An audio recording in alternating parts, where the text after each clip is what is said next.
just finished up week 2 of appropriations hearings here in your Pennsylvania State Senate and wanted to give you an update on what's been happening in Harrisburg. On Monday, met with Secretary Alexiak from the Department of Labor and Industry and pressed him on prevailing wage reform. Based on information out of Ohio, when they allowed school districts to opt out of prevailing wage, we could potentially have saved over $700 million in the last 10 years. That's money that could have stayed in the taxpayers' pockets or be used for educational programs. On Tuesday, spoke with Acting Secretary Gramian in the Department of Transportation and told her the Mount Rose interchange needs to be completed. Not only that, we need to figure out how we define responsible bidder. PennDOT hired Tutor Perini and Cherry Hill. They have a history of change order scheming.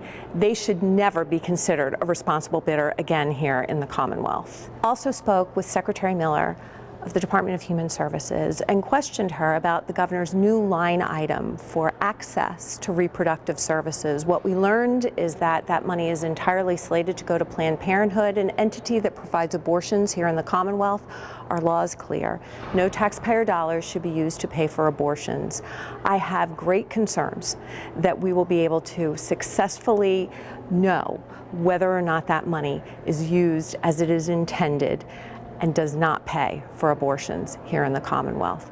Also met with Secretary Rivera in the Department of Education about the governor's proposed mandated universal kindergarten. A great idea? Maybe.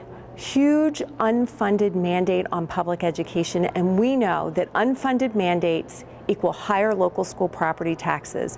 And one of the greatest concerns that I hear from folks back home is how burdensome and heinous the local school property tax is.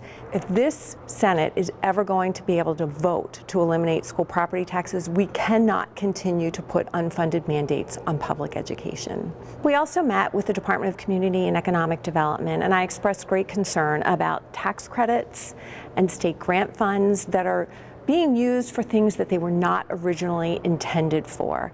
If taxpayers' money is going to be allocated toward a grant or toward a tax credit, it has to fund what it was intended to fund. Also very concerned that with regard to tax credits, only 15 cents is realized to the taxpayer for every dollar invested. Doesn't sound like a very good investment to me. As always, we'll continue to work here in Harrisburg and put the taxpayers' best interests first.